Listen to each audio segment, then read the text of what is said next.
नमस्कार दोस्तों, स्वागत है एक बार फिर से गवर्नमेंट गुरु 2.0 क्लास में। और आज हम लेके आए हैं उत्तरी मैदानी प्रदेश। उत्तरी मैदानी प्रदेश हमने पिछले दो क्लासों में देखा था। एक तो पहली क्लास में देखा था सामान्य परिचय, दूसरी क्लास में देखा था हिमालय पर्वतीय प्रदेश। आज हम देखेंगे उत्तरी मैदानी प्रदेश। ठीक है, चलिए शुरू करते हैं। देखो, उत्तरी मैदानी प्रदेश क्या है कि जैसे मैंने आपको बताया था पहले क्लास में, ये हमारा भारत। और भारत का जो ये ऊपर वाला भाग है, जैसे कश्मीर, हिमाचल, उत्तराखंड, नेपाल, नेपाल हो गया, भूटान, सिक्किम। हाँ, ये जो पार्ट है ये हिमालय क्षेत्र के अंदर का जाता है पहाड़ी क्षेत्र। इसके नीचे वाला जो क्षेत्र है पंजाब, हरियाणा, दिल्ली, उत्तर प्रदेश, बिहार, ये वाला जो पार्ट है ये है आपके, राजस्थान भी आता है, मध्य प्रदेश का भी पार्ट आता है, छत्तीसगढ़, बिहार। ये जो पार्ट है ये है आपके मैदानी प्रदेश। यहाँ पर जो पहाड़ों से जो नदियाँ निकल के यहाँ पर निक्षेपण करती हैं, और इन नदियों के निक्षेपण द्वारा ही ये मैदान बना है। तो ये काफ़ी उपजाऊ मैदान है, और भारत की सबसे ज़्यादा जो है कृषि यहाँ पे ही होती है, क्योंकि यहाँ पे पानी भी बहुत ज़्यादा है, क्योंकि नदियों द्वारा पानी लाया जाता है। दूसरा क्या है कि यहाँ पे उपजाऊ मिट्टी है, तो यहाँ पे काफ़ी सारी फसलों का उपजाऊपन है। ठीक है, इसी के बारे में हम जानकारी करेंगे, क्या है, कैसे है। तो मैंने आपको पहले क्लास में बताया था कि शिवालिक हिमालय, शिवालिक हिमालय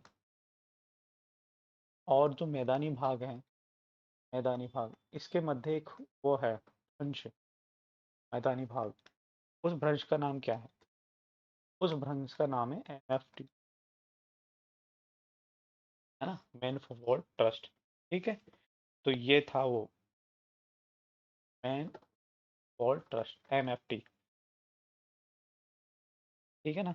इसके बाद क्या है, इसके बाद हम इसकी विशेषता लिखते हैं कि इसका जो निर्माण है, निर्माण की हम बात करें तो इसका जो वो निर्माण हुआ है नदियों द्वारा लाए गए निक्षेपण से। नदियों द्वारा लाए गए निक्षेपण से इसका निर्माण हुआ है। निक्षेपण समझ गए, निक्षेपण से का जो है निर्माण हुआ है। विश्व का सबसे बड़ा जलोढ़ का मैदान है। जलोढ़ क्या है? जलोढ़ मिट्टी होती है ना, जल द्वारा जो लाए हुए जो अवसाद होते हैं उसे जलोढ़ कहते हैं, है ना। तो विश्व का सबसे बड़ा जलोढ़ मैदान है, विश्व का सबसे बड़ा जलोढ़ मैदान है ये। ठीक है, ये भारत का नवीनतम भौतिक प्रदेश है। नवीनतम भौतिक प्रदेश, नवीनतम भौतिक प्रदेश क्यों? क्योंकि अभी भी है ना इसमें नदियों द्वारा जो है मिट्टी लाई जाती है या अवसाद जमा किए जाते हैं। तो नवीनतम भौतिक प्रदेश, तो इसका निर्माण लगातार जो है हो रहा है। ठीक है, आगे देखो, यह प्रदेश है ना 7 लाख वर्ग किलोमीटर में फैला है। इसका जो क्षेत्रफल है, क्षेत्रफल की बात करें तो लगभग 7 लाख वर्ग किलोमीटर, 7 लाख वर्ग किलोमीटर में ये फैला हुआ है। इस मैदानी क्षेत्र की जो चौड़ाई है, चौड़ाई की हम बात करें तो 240 से 320 किलोमीटर इसकी चौड़ाई है। इस मैदानी प्रदेश का ढाल मंद है, इसकी ऊंचाई 185 मीटर है। चौड़ाई हो गई 240 से 320, और जो ऊंचाई है वो है 185 मीटर। समुद्र तल से ऊंचाई हमेशा समुद्र तल से मानी जाती है, पहाड़ों की भी हो चाहे मैदान की हो, कोई भी ऊंचाई की बात आती है इसमें भौतिक प्रदेश पड़ते समय, तो ऊंचाई हमेशा समुद्र तल से नापी जाती है। इस मैदानी क्षेत्र में जलोढ़ अवसादों का निक्षेपण 2000 मीटर की गहराई तक पाया जाता है। मतलब नीचे भी अगर हम देखें, ये जो है, जैसे मान लो ये धरातल है, धरातल के नीचे भी 2000 मीटर तक ये गहरा है। तो ये इस मैदान की विशेषता है। ये मैदान जो है अत्यधिक उपजाऊ मैदान है, अत्यधिक उपजाऊ मैदान है। ये तो सामान्य सी विशेषता है, इसके बाद हम इसका क्लासिफिकेशन पढ़ेंगे, है ना। उपजाऊ मैदान है, उपजाऊ उपजाऊ मैदान है, तो यहाँ पर है कृषि ज़्यादा होती है, कृषि ज़्यादा होती है, मानव ज़्यादा बसते हैं, मानव, है ना, बस्तियाँ ज़्यादा हैं, मानव बस्तियाँ ज़्यादा हैं, तो यहाँ पे जो है शहरीकरण है, शहरीकरण है तो शहरीकरण के बाद शहरीकरण क्या है, उद्योग धंधे हैं, है ना। उद्योग धंधे हैं तो लोगों के पास पैसा है, पैसा है तो यहाँ पे शिक्षा अच्छी है, और शिक्षा अच्छी है तो यहाँ पर लोगों का स्वास्थ्य भी अच्छा है, स्वास्थ्य अच्छा है तो यहाँ पे लोगों की जो कि है जीवन प्रत्याशा या मृत्यु दर कम है, जीवन प्रत्याशा अधिक है। ठीक है, तो यहाँ हाई प्रोफाइल जो है लोग जीवन जीते हैं। ठीक है, ये इस तरह से जो है हम एनालिटिकल अप्रोच रखेंगे।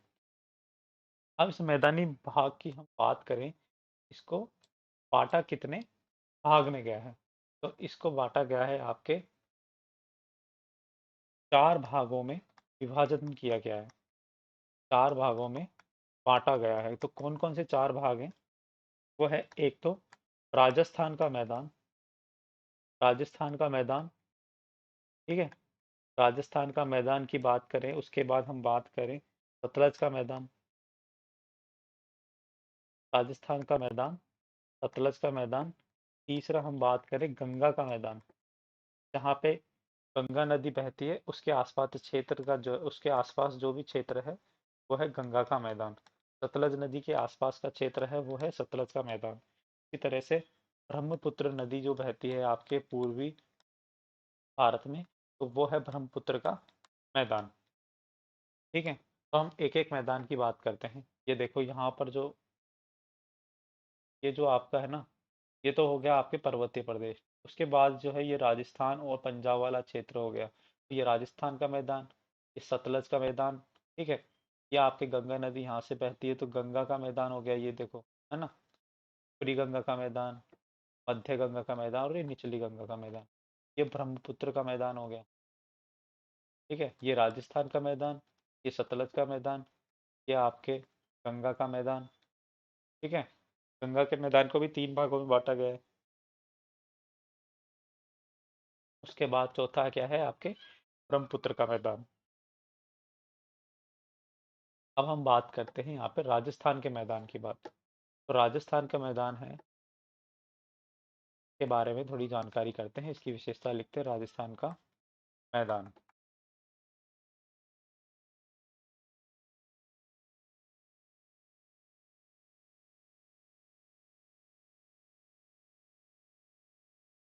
ठीक है, तो शुष्क और अर्धशुष्क परिस्थितियां मिलती है राजस्थान में। आप सबको पता है राजस्थान में तो वैसे भी जो है मरुस्थल है, तो यहाँ पे शुष्क और अर्धशुष्क परिस्थितियां मिलती है। शुष्क व अर्धशुष्क, शुष्क व अर्धशुष्क परिस्थितियां मिलती है।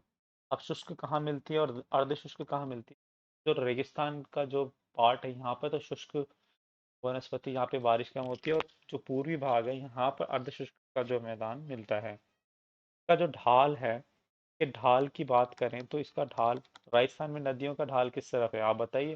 राजस्थान में जो नदियों का ढाल है वो आपके उत्तर पूर्व से आपके दक्षिण पश्चिम की ओर है।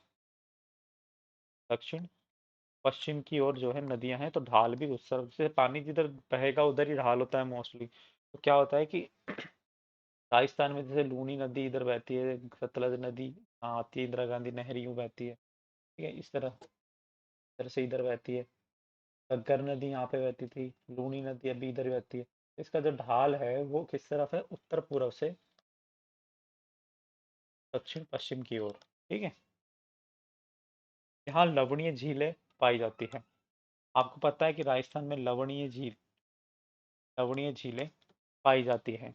यहाँ तक कि एक नदी भी है जिसका नाम ही लूनी है, जैसे लूनी नदी हो गई आपकी। ये खारे पानी की झील है, खारे पानी की नदी है। इसका जो पानी है जो खारा हो जाता है नदी का, है ना, लूनी नदी। के बाद भी और झीलें हैं, जैसे सांबर झील हो गई आपकी, खारे पानी की, है ना, डिडवाना हो गई, डिडवाना हो गई, काबोद हो गई, पंचभद्रा हो गई। यहाँ पे खारे पानी की काफी सारी जो है झीलें हैं। तो ये है राजस्थान के मैदान के बारे में बात कर रहे थे हम, है ना। अब इसके अंदर देखो राजस्थान बांगर क्या होता है, इसमें भी काफी जो है उप क्षेत्र हैं। राजस्थान बांगर, राजस्थान बांगर,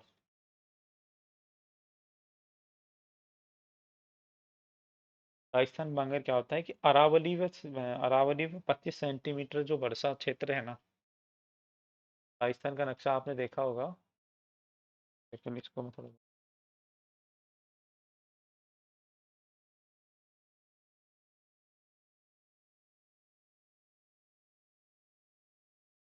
राजस्थान का नक्शा बनाने को,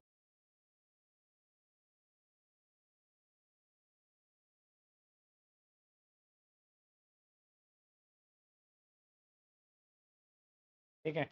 ये है राजस्थान का नक्शा। तो अरावली व 25 सेंटीमीटर वर्षा रेखा के मध्य वाला क्षेत्र है ना, आपको पता है गुजरात के पालनपुर से जो है अरावली निकलती है और यहाँ पे खेड़ ब्रह्मा में प्रवेश करती है, और ये अरावली पर्वतमाला जो है ये रही। ठीक है।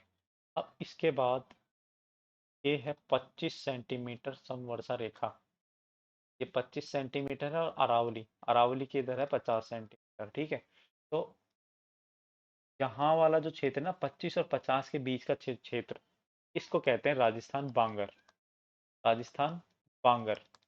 कौन सा क्षेत्र कहते हैं? राजस्थान बांगर, मतलब 50 से 25 सेंटीमीटर वर्षा क्षेत्र, या हम बोले 25 से 50 सेंटीमीटर वर्षा क्षेत्र राजस्थान बांगर कहलाता है।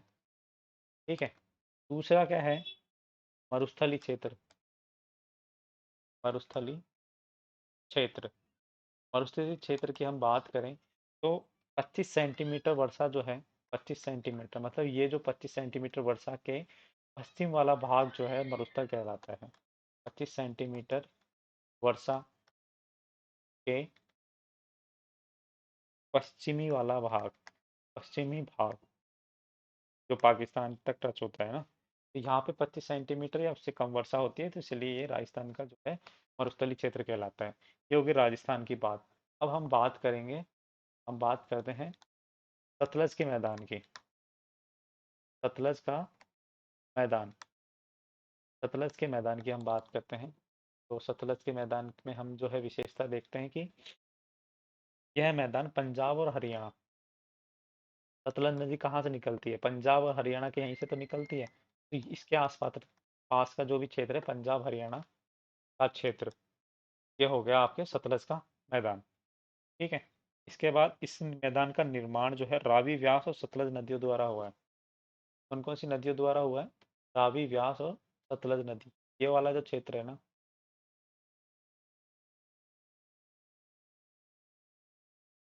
ये जो क्षेत्र है देखो, ये पंजाब और हरियाणा वाला, यहाँ पे रावी, व्यास, सतलज नदियाँ बहती है, और इन तीनों चारों नदियों के जो है निक्षेपण से, अवसादों से यहाँ पे सतलज का मैदान बना है। ये हम ढाल की बात करते हैं। ढाल इसका रहता है उत्तर पूर्व से दक्षिण पश्चिम। उत्तर पूर्व से जो राजस्थान का ढाल था उसी तरह से इसका ढाल है, उत्तर पूर्व से दक्षिण पश्चिम। ठीक है। यह मैदान में नदियों के बीच में दोआब पाए जाते हैं, मतलब नदियों के मध्य में दोआब पाए जाते हैं, नदियों के मध्य में। दोआब क्या होते हैं अभी मैं बताता हूँ, है ना। दो नदियों के बीच का जो क्षेत्र होता है उसे दोआब कहते हैं। जैसे मैं बताऊँ आपको, दोआबों के नाम लिख लो आप। जैसे चाज दोआब, है ना। मैं भी बताता हूँ, चाज दोआब, रेचना दोआब। ठीक है। अब लिखो बारी दोआब, बारी दोआब। फिर है विस्त दोआब, है ना। तो यहाँ देखो चाज मतलब ये जो है आपके झेलम और चिनाब। अफवाह तंत्र जब पढ़ेंगे तब बताऊंगा कि कौन सी नदी कहाँ से निकलती है। झेलम और चिनाब नदी, ये आपकी झेलम नदी, है ना। ये आपकी सिंधु नदी, ये झेलम नदी, और ये चिनाब नदी। इसके मध्य का जो क्षेत्र है ना, ये चाज दोआब कहलाता है ना। और अच्छा ये, और इसका भी बता देता हूँ आपको, ये सिंधु नदी हो गई आपकी, ये झेलम नदी हो गई, और ये चिनाब नदी हो गई। सिंधु और झेलम के बीच वाला कौन सा दोआब है? इसको कहते हैं सिंधु सागर दोआब, सागर। ठीक है। अब जो चिनाब, चिनाब और आपके रावी नदी है, चिनाब और रावी नदी इसके मध्य, चिनाब और रावी नदी इसके बीच का जो है जो क्षेत्र है वो रेचना दोआब कहलाता है। कौन सा? रेचना। ये देखो इसमें नामों में लिखे हुए हैं, जैसे ठेलम और चिनाब, तो ची और झ को लेके चाच बना दिया, चिनाब की च और रे को लेके रेचना बना दिया। इसे याद करने का तरीका बता रहा हूँ आपको, है ना। तो ठीक है, उसके बाद रावी नदी, है ना, और व्यास नदी। रावी नदी और व्यास नदी, ये देखो ये नीचे व्यास नदी आ गई, तो रावी और व्यास नदी के बीच में, रावी और व्यास नदी के बीच में दोआब का नाम है वो है बारी। बारी दोआब हो गया। विस्त, विस्त हो गया आपके व्यास और सतलज के मध्य, व्यास और सतलज के मध्य। ये काफी इंपॉर्टेंट है, ये 2 नंबर में आपसे पूछा जा सकता है कि कौन सा दोआब कहाँ पे मिलता है। दोआब क्या है? दो नदियों के बीच का जो क्षेत्र है ना उसको दोआब कहलाता है। ये काफी उपजाऊ होता है। इधर के भी जो सेडिमेंट्स होते हैं, अब जो अवसाद होते हैं, सिंधु नदी के भी होते हैं, इधर झेलम नदी के भी होते हैं, तो दोनों नदियों के इसमें अवसाद होते हैं। ये काफी उपजाऊ वाला जो है क्षेत्र होता है। ठीक है। सतलज नदी और घग्गर नदी, सतलज नदी और घग्गर नदी के बीच भी जो है उसे मालवा का दोआब कहते हैं, ये ध्यान रखना थोड़ा सा, है ना। मालवा का मैदान कहते हैं सतलज नदी और घग्गर नदी। ठीक है, मालवा का मैदान कहते हैं। घग्गर और यमुना के बीच हरियाणा भिवानी। ठीक है, तो इतना इंपॉर्टेंट नहीं है। इस मैदान में सर्वाधिक उत्पादकता पाई जाती है। कहाँ पर? इस मैदान में, मतलब कौन से मैदान में? सतलज के मैदान में सर्वाधिक उत्पादकता पाई जाती है। आपने देखा पंजाब और हरियाणा कृषि के क्षेत्र में काफी जो है तरक्की कर रहे हैं। तो इसका रीजन एक ये भी है, एक तो है कि वहाँ हरित क्रांति सबसे ज्यादा आई थी, और दूसरा रीजन यही है कि जो वहां पर है आपके नदियां काफी सारी मिलती है। पंजाब का नाम तो 5 नदियां वहां से निकलती है, इसलिए उसका नाम पंजाब पड़ा था, है ना। 2 नदियों के बीच है दोआब और 5 नदियों का पंजाब। ठीक है। अब एक टर्मिनोलॉजी आती है, उसे कहते हैं चौक। तो चौक क्या होता है इसके बारे में देखते हैं कि चौक क्या होता है। पंजाब में शिवालिक जो हिमालय है ना, शिवालिक हिमालय, शिवालिक हिमालय है, जैसे मैं आपको बताइए, शिवालिक हिमालय, इसके नीचे से पंजाब स्टार्ट हो जाता है, मैदानी क्षेत्र। तो पंजाब में शिवालिक हिमालय के पदेन क्षेत्र में अस्थायी धाराओं का निर्माण हो जाता है, में अस्थायी धाराओं का निर्माण हो जाता है, धाराओं का निर्माण हो जाता है। ठीक है, क्योंकि पानी जब पहाड़ों से आता है तो काफी जो है धाराएं एक साथ निकल के आती है, तो अस्थायी धाराओं का निर्माण हो जाता है। कारण क्या होता है कि वहां पर है ना, कारण वहां पर अपर्दन की स्थिति हो जाती है, अपर्दन हो जाता है। तो अपर्दित जो क्षेत्र है ना, अपर्दित क्षेत्र, उसे चो कहते हैं।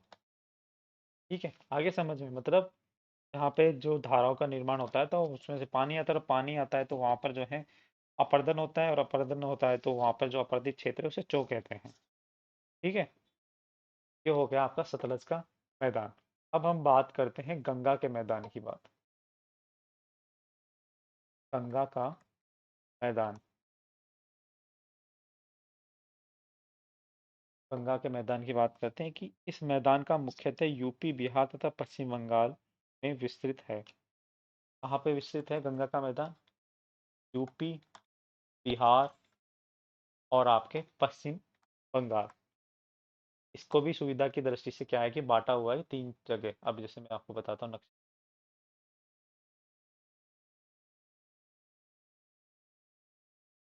ये देखो, ये यूपी, ये बिहार और ये पश्चिम बंगाल। यहाँ गंगा नदी निकलती है यहाँ से, इस वाले क्षेत्र को है जो गंगा का मैदान कह दिया। सबसे बड़ा मैदान है तो उत्तरी गंगा का मैदान भी कह देते हैं, है ना, उत्तरी गंगा का मैदान। और ये है मध्य गंगा का मैदान। ये आपके ये जो है पश्चिम बंगाल वाला, ये है निम्न गंगा का मैदान। ठीक है। इसका जो ढाल है, ढाल किधर है आपको दिख रहा होगा, ढाल इसका गंगा नदी जिधर बहती है उसको ही का ढाल माना जाता है। तो ढाल इसका किधर है? इसका ढाल है उत्तर पश्चिम से दक्षिण पूर्व की तरफ। ठीक है, किधर है ढाल? अब अपन लिखते हैं विशेषताएं।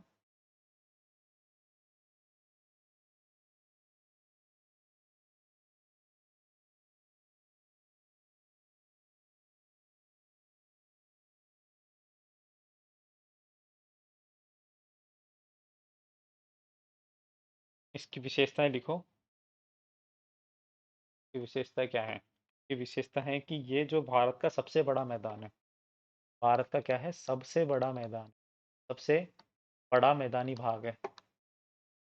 पहली विशेषता तो ये देखने में भी लग रहा है आपको, ठीक है। और सर्वाधिक जनसंख्या यहीं पे निवास करती है, क्योंकि गंगा नदी के साथ साथ और भी नदियां हैं, सहायक नदियां जो यहाँ पे से निकलती है। अभी मैंने बताया जहाँ पे सबसे ज्यादा नदियां होगी तो वहां पे पानी होगा, और पानी होगा तो कृषि होगी, और कृषि कौन करेगा? लोग करेंगे, और सबसे ज्यादा लोग उसी जगह बसेंगे, तो सबसे ज्यादा जो है जनसंख्या भी इसी मैदान में देखने को मिलती है। इस मैदानी क्षेत्र के प्रादेशिक नाम भी है।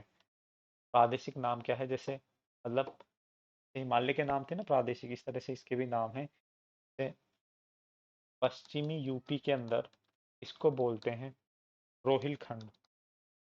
रोहिलखंड, ठीक है। लखनऊ के पास क्या बोलते हैं? लखनऊ के पास इसका नाम निकाला हुआ है, उसका नाम है अवध, ठीक है। बिहार में, बिहार में जो है ना, बिहार का उत्तरी भाग गंगा नदी के उत्तर में जो है, वहां पर इसका निकाला है मिथिला। और बिहार में जो गंगा नदी के दक्षिण में है, उसका निकाला है इन्होंने मगध, मगध का मैदान, ठीक है। और कोशी और महानंद, महानदी के बीच का जो क्षेत्र है, कोशी और महानदी के बीच का जो क्षेत्र है उसे कहते हैं ये बारिंद। अभी मैप बना के समझेंगे। तो दामोदर और स्वर्ण रेखा नदी है, दामोदर और स्वर्ण रेखा नदी, इसके जो बीच का क्षेत्र है ये यहाँ पे इसे कहा है रार का मैदान। देखो अब, देखो ये गंगा नदी निकल रही,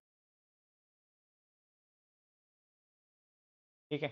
तो गंगा नदी निकल रही है, तो यहाँ पे आ रही है आपकी कोसी नदी मिल रही है यहाँ पे, यहाँ पे महानंदा नदी आ रही है, ठीक है। ये आपकी हुगली नदी आ गई पश्चिम में। अब जो सबसे बड़ा मैदान है, सर्वाधिक जनसंख्या है, पश्चिमी यूपी में इसे रोहिलखंड कहते हैं। रोहिलखंड, ये पश्चिमी यूपी वाला क्षेत्र हो गया, ठीक है। इसके बाद हम बात करें तो गंगा नदी के उत्तरी जो क्षेत्र है ना, यूपी के अंदर, यूपी के अंदर गंगा उत्तरी जो क्षेत्र है, ठीक है। इससे पहले यहाँ पे, ये लखनऊ है, लखनऊ में इसको अवध का मैदान कहते हैं। उत्तरी जो क्षेत्र है वहां पर इसे मिथिला कहा गया है। दक्षिणी क्षेत्र में इसे मगध कहा गया है, ठीक है। ये कोसी नदी हो गई, ये महानंदा नदी हो गई। अब देखो, अब जो आपके मैं बात करूं, कोसी और महानंदा नदी के महानंदा, सॉरी महानदी लिख दिया मैंने यहाँ, कर लेना,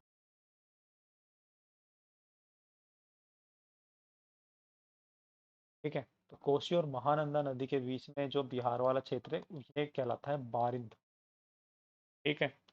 अब हुगली नदी है, हुगली नदी में है ना दामोदर नदी गिरती है। कौन सी नदी गिरती है? दामोदर, दामोदर नदी गिरती है। अब दामोदर नदी गिरती है, इसके नीचे एक और नदी है, उस नदी का नाम है स्वर्णरेखा। अब इन दोनों के बीच का जो क्षेत्र है वो है रार का मैदान। आगे समझ में आपको? कि देखो, पश्चिमी यूपी में रोहिलखंड, फिर है अवध का मैदान, फिर मिथिला गंगा नदी के, गंगा नदी के दक्षिण में मगध, कोसी और महानदी के बीच में वारिंद का क्षेत्र, दामोदर और स्वर्णरेखा नदी के बीच में रार का मैदान। तो ये सब गंगा की सहायक नदी भी है, ठीक है। तो ये हो गया आपके गंगा का मैदान। अब हम बात करेंगे वो है ब्रह्मपुत्र के मैदान की। ब्रह्मपुत्र का, अब हम बात करते हैं कि चौथे वाले की, ब्रह्मपुत्र का मैदान। ब्रह्मपुत्र का मैदान, इसमें देखो क्या है, ये मैदान सबसे पहले तो ये इस वाले क्षेत्र में है, भारत के नॉर्थ ईस्ट वाले क्षेत्र में जहाँ पे ब्रह्मपुत्र नदी बहती है। यह मैदान जो देखो चारों तरफ इसके, देखो ये वाली जो क्षेत्र ये है अरुणाचल प्रदेश, यहाँ पे है आपके नागालैंड, मिजोरम है ना, मेघालय, मणिपुर। और ये जो असम वाला क्षेत्र है ना, असम में ये देखो ब्रह्मपुत्र नदी ये दिख रही है आपको, तो ये असम वाले क्षेत्र में ही मोस्टली ये है फैला हुआ है ब्रह्मपुत्र का मैदान। तो पहली विशेषता क्या है कि ये मैदान जो है वो कहते हैं असम क्षेत्र में ही विस्तृत है, असम क्षेत्र में विस्तृत है। दूसरा क्या है कि यह मैदान धुबरी से सादिया तक 650 किलोमीटर की दूरी तक विस्तृत है। धुबरी से सादिया जो है नदी है असम में, 650 किलोमीटर इसकी जो है आपकी लंबाई चौड़ाई है, 650 किलोमीटर। ठीक है। इस मैदान की चौड़ाई की हम बात करें, ये तो लंबाई है ना, और चौड़ाई की बात करें तो यह है आपके 100 किलोमीटर। इसकी जो ढाल की हम बात करते हैं, तो ढाल की बात करते हैं तो यह है कि इसका जो नॉर्थ ईस्ट है, मतलब उत्तर पूर्व से दक्षिण पश्चिम की तरफ इसका ढाल है। मतलब तीन मैदान ऐसे हैं जिनका ढाल उत्तर पूर्व से दक्षिण मैदान में, राजस्थान, सतलज और असम, है ना, मतलब ब्रह्मपुत्र का मैदान। गंगा नदी का जो है आपके उल्टी दिशा में बहती है, तो इसका ढाल जो है आपके उत्तर पूर्व से दक्षिण पूर्व की तरफ है, उत्तर पश्चिम से दक्षिण पूर्व की तरफ है। ठीक है। यह मैदानी इस मैदान में चावल और पटसन की खेती होती है। खेती कौन सी होती है इस मैदान में? चावल की, है ना, और कौन सी होती है? पटसन। अब पटसन क्या होता है? पटसन होता है जूट, जूट की खेती होती है इस मैदान में। ठीक है। तो ये था आपके ब्रह्मपुत्र का मैदान। अब हम बात करते हैं संरचना के आधार पर मैदानों के प्रकार। संरचना के आधार पर कैसे? संरचना के आधार पर कैसे? देखो, संरचना के आधार पर है ना, मैदानों को भी चार भागों में बांटा गया है। कौन कौन से भाग है वो? एक तो होता है बाबर, है ना, तराई, भादर और बांगर। ठीक है। तो संरचना के आधार पर भी इसे बांटा गया है। हम नक्शा सम बना के अभी समझे। ये हो गए हमारे पहाड़ी क्षेत्र। ठीक है। ये पहाड़ी क्षेत्र हो गए। यहाँ से निकल रही है नदियाँ, ये नदियाँ निकल रही है। ठीक है। ये नदियाँ निकल रही है। अब पहाड़ों के नीचे क्या होता है? पत्थर का जमाव होता है, ये पत्थर, ये पत्थर जमे हुए हैं। ठीक है। ये नदियाँ निकल रही है, ये पत्थर जमे हुए हैं। ठीक है। इस वाले क्षेत्र में ये पत्थर जमे हुए हैं। अब इसके बाद क्या है? पत्थर हो गए, अब मैदानी भाग आ गए। अब मैदानी भाग आ गए तो नदियाँ ये आ गई वापस से। पत्थर जो मोटे मोटे हैं यहाँ पे जो है नदियाँ छुप जाती है नीचे, पत्थरों के नीचे से नदियाँ बहती है। उसके बाद मैदानी भाग आ गए तो ये नदियाँ वापस से निकल के आ गई बाहर। ठीक है। अब नदियाँ वापस से बाहर निकल के आ गई। ठीक है। इस तरह से समझने के लिए है केवल। ये हो गया आपके बांगर क्षेत्र। चित्र समझ लो एक बार, अभी आपको मैं समझा दूँ। बांगर क्षेत्र, बांगर क्षेत्र मतलब यहाँ पे जो है पहले ये मैदान, नदियाँ यहाँ से निकलती थी, लेकिन अब ये थोड़ा ढाल वाल चेंज हो गया, तो कुछ भी रीजन हो सकता है कि यहाँ पे कोई अतिक्रमण हो गया हो या इधर से नदी ने दूसरा रास्ता बना लिया हो, तो यहाँ पर जो है बांगर क्षेत्र बन जाता है। पुरानी जो है बाढ़ का मैदान कहलाता है। इसके बाद, ये हो गया आपके, तो एक तरफ ही रहने देते हैं। ये फिर नदी आगे जाती है और आगे जाके समुद्र में गिर जाती है, समुद्र में गिर जाती है। तो यहाँ पे जो है डेल्टा। अब देखो, पहाड़ों से निकली नदी, ये जो पत्थर है, पत्थरों में जो विलीन हो जाती है, पत्थरों में घुस जाती है, दिखाई नहीं देती है यहाँ पर, इस वाले क्षेत्र को कहते हैं बाबर। उसके बाद जो है नदियाँ पत्थरों से बाहर आती है, और इस बाहर आके ही जो नदियाँ हैं यहाँ पर जो है बाहर दिखाई देती है, यहाँ पर ये नदियाँ दिखाई देती है, इस क्षेत्र को कहते हैं तराई प्रदेश। उसके बाद ही जो है नदियाँ मैदानी भागों में आती है, और मैदानी भागों में जो आती है तो इस जगह को कहते हैं आपके बांगर।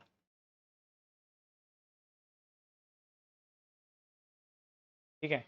और इस तरफ जो है आपके है वो है खादर, यहाँ है आपके डेल्टा। अब देखो समझो क्या चीज़ है कि बांगर क्या है, बाबर। पहले तो हम पढ़ते हैं बाबर क्या है। बाबर वाला जो क्षेत्र है वो क्या है? तो पर्वतों के जो निचले हिस्से होते हैं ना, पर्वतों के पदेन क्षेत्र, मतलब निचले हिस्से, पदेन क्षेत्र में बड़े बड़े अवसाद होते हैं। बड़े अवसादों में, अवसादों से बना मैदान, बड़े अवसादों से बना मैदान, ठीक है, क्या कहलाता है? बाबर कहलाता है। ठीक है, इसकी जो चौड़ाई है, हम चौड़ाई की बात करें तो 8 से 15 किलोमीटर तक इसकी चौड़ाई रहती है। मतलब यहाँ पे 8 से 15 किलोमीटर नदियाँ अवसादों के नीचे से बहती है। इस मैदान में बड़े अवसादों के नीचे से नदियाँ बहकर बहती है, और इसकी जो है ना, नदी की जो सतह, नदियाँ अदृश्य हो जाती है यहाँ पे। ठीक है, पानी है ना पत्थरों के बीच में से उस अवसादों के नीचे से निकलता है। तो यहाँ आप अब ये बताओ, ऐसी जगह खेती के लिए क्या है? तो खेती के लिए ये अनुपजाऊ है, क्योंकि पत्थरों में तो खेती होगी नहीं, है ना? तो खेती तो वही होगी मिट्टी के अंदर, तो यहाँ पे मिट्टी तो है नहीं, पत्थर है बड़े बड़े। हाँ, तो इसलिए ये है जो आपके अनुपजाऊ वाला क्षेत्र है। ये आपके हो गया बाबर। दूसरा क्या है? दूसरा है आपके तराई प्रदेश। तराई प्रदेश मतलब, तराई प्रदेश क्या है? बाबर जो क्षेत्र है, क्षेत्र के दक्षिण में, दक्षिणी भाग में नदियां पुनः, नदियां पुनः दिखाई देती हैं। क्यों दिखाई देती है? क्योंकि यहाँ पे अब मोटे मोटे पत्थर नहीं है, है ना? तो इसकी जो चौड़ाई है वो हम बात करें 15 से 30 किलोमीटर, 15 से 30 किलोमीटर वाले क्षेत्र में, हाँ, तो ये फैला हुआ है। और नदियों का जल अनियमित प्रवाह होता है, मतलब यहाँ पे कंटिन्यू जल रहता है। नदियाँ पुनः जो है दिखाई देती है, और उपजाऊ मैदान है। खेती के लिए कैसा मैदान है? उपजाऊ। अब यहाँ पे पानी जो है आपके सतह पर आ जाता है, तो यहाँ पे जो वनस्पति भी काफी सारी देखने को मिलती है ना? तो मतलब जैव विविधता की दृष्टि से भी ये जो है प्रदेश इम्पोर्टेंट हो जाता है। जैव विविधता भी बहुतायत मात्रा में मिलती है। कहाँ पर? तराई क्षेत्र में, तभी तो इसका नाम तराई है कि पानी ज्यादा है यहाँ पे, पानी जो है दिखाई देता है। उसके बाद हम बात करते हैं आंध्र प्रदेश की। आदर क्या होता है? आदर क्या होता है कि जब नदी के बाढ़ के मैदान में नए जलोढ़ अवसाद बनकर मैदान को आदर कहते हैं। जैसे मान लो नदी के बाढ़ के मैदान, नदी के, लिख लो ये, नदी के बाढ़ के मैदान, नदी का जो बहाव क्षेत्र है, मैदान, तो नदियां तो बहती रहती है, तो नए नए निक्षेपण करती रहती है। उस नए निक्षेपण के कारण वहां पर जो है मैदान काफी उपजाऊ होता है। मैदान उपजाऊ होता है तो उस जगह को खादर कहते हैं, जहाँ पर नदियां बहती है। तो नए नए मैदान बनते रहते हैं नदी के बाढ़ में। बाढ़ के मैदान, बाढ़ के मैदान में नए जल, नए जलोढ़ अवसाद, अवसादों से बने मैदान को खादर कहते हैं। मतलब जो नदी है यहाँ से बह रही है, ये देखो ये नदी यहाँ से बह रही है, तो अब बह रही है तो यहाँ से अवसाद अपरदन करती है नदी। उसका जो है नेचर होता है, नदी अपरदन करके यहाँ पर इस वाले भाग में जहाँ से भी नदी बह रही है, उसका जो पेटा होता है या उसका जो द्रोणी होती है, तो वहां पर नए नए अवसादों का जमा करती रहती है। इसको खादर कहते हैं, है ना? अब खादर और बांगर में क्या अंतर है कि यहाँ से जैसे नदी बह रही है, ये तो नदी बह रही, अब नदी पहले यहाँ से बहती थी, लेकिन कुछ ऐसा हुआ, कुछ अतिक्रमण हो गया या रुकावट आ गई सामने कि नदी ने अपना रास्ता बदल लिया, अब नदी यूं बहने लग गई। तो ये वाला जो क्षेत्र है ना, ये कहलाता है बांगर। ये पुराने जलोढ़ मैदान, ये नए जलोढ़ मैदान। मतलब खादर तो पुराने नए जलोढ़ मैदान है, और बांगर जो है आपके, बांगर जो है आपके पुराने जलोढ़ मैदान है, पुराने जलोढ़ मैदान। आगे समझ में? इस तरह से यह है मैदानी प्रदेश का प्रादेशिक विभाजन। इसमें मैं एक चीज और बताता हूँ आपको, वो क्या है?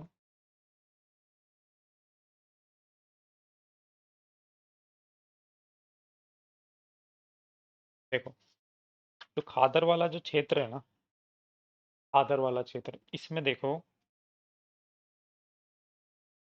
पंजाब में अन्य नाम से जाना जाता है। पंजाब में क्या कहा जाता है इसे? बैंत कहा जाता है, बैट। बैट कहा जाता है ना। ये अत्यधिक उपजाऊ मैदान होते हैं, है ना। इसी तरह से हम बात करें बांगर की, बांगर जो पुराने जलोढ़ मैदान है इसकी बात करें तो यहाँ पे जो है पंजाब में इन्हें क्या कहा जाता है? पंजाब में इन्हें धाया कहा जाता है। तो पंजाब में खादर, खादर मतलब नए जलोढ़ मैदान से पंजाब में बैंट कहा जाता है। और पंजाब में पुराने जलोढ़ मैदान मतलब बांगर, इसे धाया कहा जाता है ना। ये भी उपजाऊ होते हैं। अब बताओ सबसे ज्यादा खेती कहाँ पे होती है? खेती के लिए एक उपयुक्त कौन सा है? अब नए जलोढ़ मैदान में नए अपर्दन होता है ना, नए जलोढ़ मैदान होते हैं तो यहाँ पर जो है खेती के लिए उपजाऊ है। परंतु खेती सबसे ज्यादा कहाँ होती है? खेती होती है आपके बांगर में। बांगर में खेती देखो, खेती के लिए उपजाऊ सबसे ज्यादा है ना, वो तो खादर है, मैं आपको बताऊं। और उससे कम उपजाऊ, उपजाऊ तो बांगर भी है परंतु कम है, खादर की तुलना में बांगर कम है। परंतु अब ये मेरे को बताओ खेती सबसे ज्यादा कहाँ होगी? उपजाऊ मैदान में होगी, खादर में होगी, या बांगर में होगी? सिंपल सा बताओ, बताओ।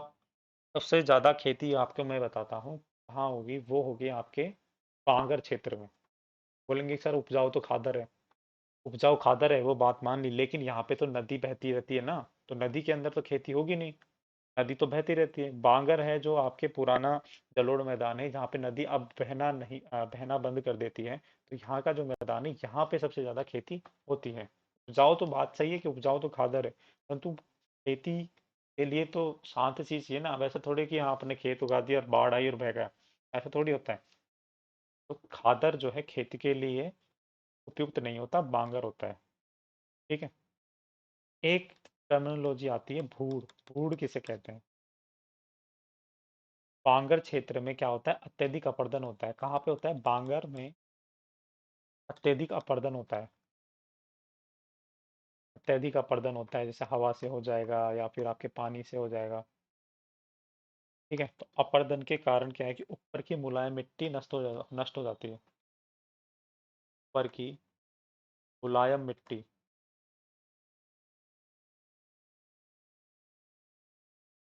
नष्ट हो जाती है। कि हवा से जो है मिट्टी एक दूसरे से उड़ के चले जाती है ना। तो ऊपर की जो मुलायम मिट्टी है वो नष्ट हो जाती है। अब नीचे क्या बचता है? कंकड़ युक्त जो बाहरी या कठोर जो है आपकी मृदा बचती है, तो इसे क्या कहते हैं? भूड़। ठीक है। ये है इसके अंदर। अब है डेल्टा मैदान। डेल्टा मैदान, डेल्टा मैदान क्या होते हैं? डेल्टा मैदान होते हैं कि भारत में गंगा ब्रह्मपुत्र डेल्टा का थोड़ा सा विस्तार है, इसे कहते हैं सुंदरवन का डेल्टा। गंगा और ब्रह्मपुत्र का मैदान, ये देखो आप, गंगा नदी ये है, गंगा नदी ये है, ये गंगा नदी पश्चिम बंगाल में, ये यहाँ पे बंगाल की खाड़ी में गिर जाती है। इसी तरह से ब्रह्मपुत्र नदी है जो कि आपके ब्रह्मपुत्र असम में भी बांग्लादेश में प्रवेश करती है और जहाँ पर बंगाल खाड़ी में गिर जाती है। तो गिरने से पहले ये डेल्टा का निर्माण करती है, और इस डेल्टा वाले क्षेत्र को क्या क्या क्या कहा जाता है?